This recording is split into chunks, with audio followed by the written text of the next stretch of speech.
these exhibits and thinking about what we wanted to display, I had a chance to visit a number of archaeological sites around Wyoming around the Bighorn Basin that had recently been discovered, like the mines. A mine sends a dozer out to connect a pit, and they uncover 4 or 5 fire pits. So I'm saying to myself, my goodness, this is tough turf. It's very shallow topsoil. These fire pits are found on slopes. They're found on the edges of knobs. They're found in meadows. There must be hundreds of thousands of fire pits in the Bighorn Basin. It must have been important. They weren't cooking these just because they wanted a hot meal. And unfortunately, I was in the hospital, or I was in chemo at the time, but during that period of time, I discovered that, and the evidence came out that they had to cook the food because it cut down the amount of calories the body has to expend to break the food down into usable components for the body. If they didn't cook, they died. Really? Plain and simple. And you think about the vegetables they didn't have nice, big, juicy onions back then. You got on the desert, they're very tasty. I like them a lot. Or the camas. They're small, they're tough, they're sinewy, and you really have to work at them to either even prepare them to the point where you can put them in your mouths. So cooking was crucially important. We have another cooking device called the steatite bowl. Do we have a steatite? Yeah, we do. And so I'll talk about that when we get over there.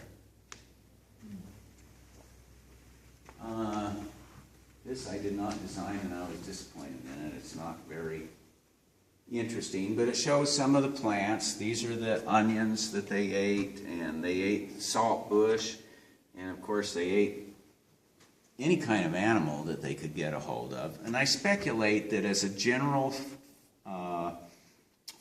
daily format, you've got maybe 1 or 2 old people taking care of cooking the food and mending things back at camp.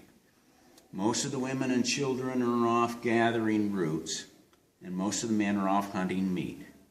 And I would say that would be an archetypical day in the life of a Paleo Indian. We're dealing with small groups, maybe 4 or 5 men hunting, 4 or 5 women digging. Occasionally, when the resources were plentiful enough, you'd have an aggregation of different family groups, clan cliques, to the point where in the Wind River Mountains, in historical times, they had villages of 60 huts of people who had accumulated because the bighorn sheep and the pine nuts the white pine nuts were plentiful enough so that they could support that many people. But as a general rule, we're dealing with very small groups.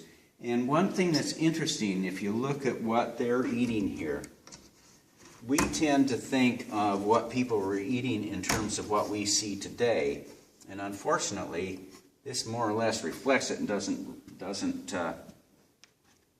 deal with a crucial issue. From about 9,500 to about 5,500 or 4,500, it was half as wet in the Bighorn Basin as it is now. So we start out looking at archaeological sites where people are eating mammoths and bear and elk and deer, and then we have this long series of time where you might see an occasional jackrabbit, but real 1,000-year periods of time where the largest skeleton around a campfire is a pack rat. Something like a vole or a deer mouse.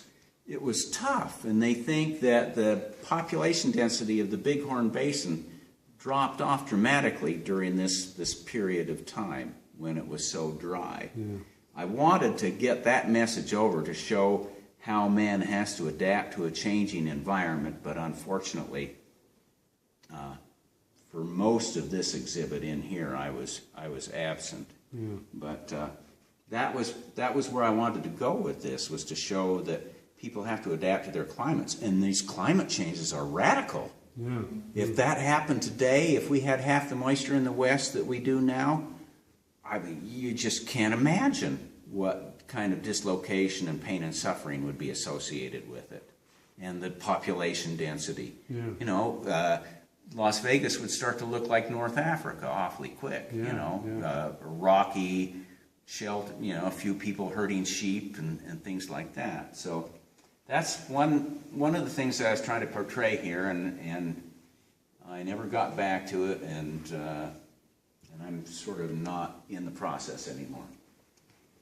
This is kind of a cute thing. I wanted this to show archetypal religious motifs, and we find them all throughout the basin, but we don't find them particularly on this panel.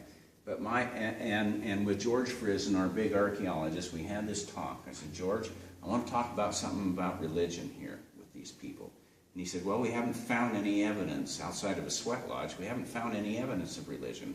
Okay, well, how about mammoth hunters in Siberia? We know a lot about them. Can't we transpose? No, we don't know anything about it here. Okay, well, we do know that there are certain universal principles of religion that all people have. Can't we talk about that? Well, no, we don't have any evidence of that here. Well, George, has any group of people ever not had a religion? No. So what can we say?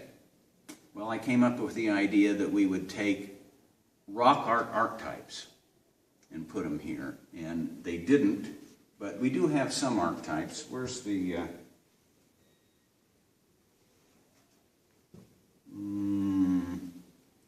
see this guy right here? I don't know which button goes to him. I don't think any of these buttons go to him. Oh, here we go. Okay. This shield-bearing warrior. Yeah, it's a shield warrior, or it could be interpreted as a turtle.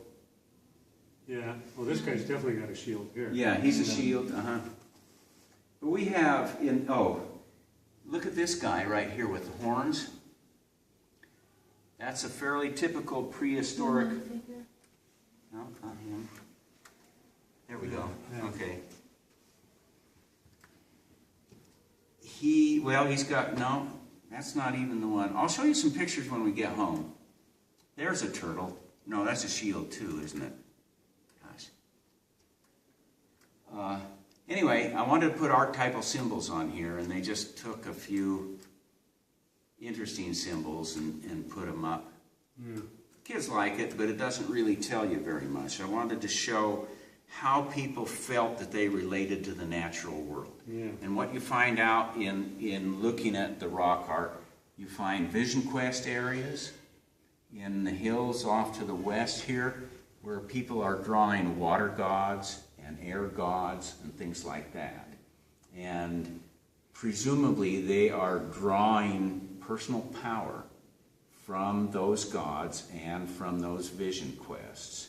We find artifacts for chipping and painting around those, but we don't find any habitation artifacts. And that's why we think that they tended to be vision quest, or the local medicine man would come down and do, make medicine if he had a real big problem he had to solve. And some of these rock arts go back 9,000 years in the Bighorn Basin. And we've identified them as to culture type, but we've never really been very successful at linking them to individual Native American groups. Some of the later ones we've been able to, but most of these, we really don't know who made them, except that they were Native Americans. Yeah, yeah. This is probably the most outstanding artifact. Wow. That bowl may have held water at one time. It's very, very old. Extremely tight weave.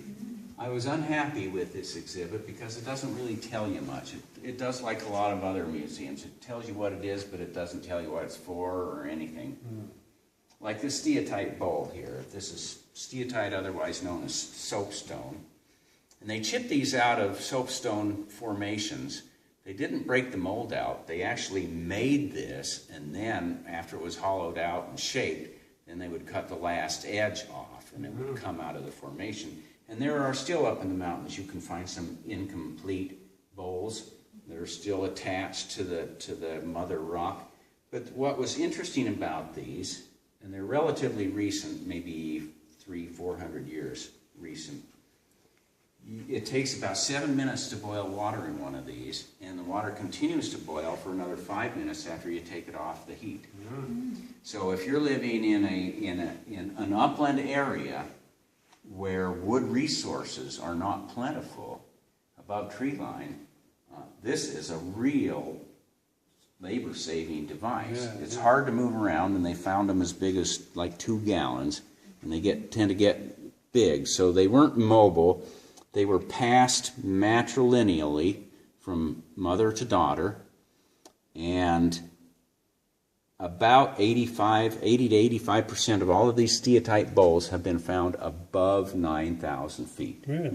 So on the basis of that fact, we can say these probably belong to the sheep eater culture that specialized in high elevation hunting and did the big sheep drives. And these were interesting people. They had dogs. They never adopted the gun, and they never adopted the horse. And by virtue of that fact, they were looked down upon as savages by other people. But they lived a very plentiful life, and they had good clothing, good food, and they used dogs. So a group of, say, 10 or 12 adults and 6 or 8 children would typically travel with 30 dogs. The dogs ate first. They hunted. They directed the sheep, and they were an integral part of the family. And they even slept in the really cold parts of the winter. The dogs slept with the family, and everybody kept everybody warm. So once the horse comes along, the American Indian tends to treat the dog as only a sentry. And then you start seeing the kicking, and the dog gets the scraps, whatever is left over. But these guys, they knew the value of the dog, and it was primary. It was a primary value. As a hunting aid. Yeah, as a hunting aid, as an early warning thing, as a heat source. And they were one of the few American Indians that allowed their dogs to mate with wolves. Because they wanted to maintain that wide pad for the dogs on their feet that enabled them to move across the snow successfully. Through snow, And their dogs could carry a 70-pound travois or a 40-pound pack.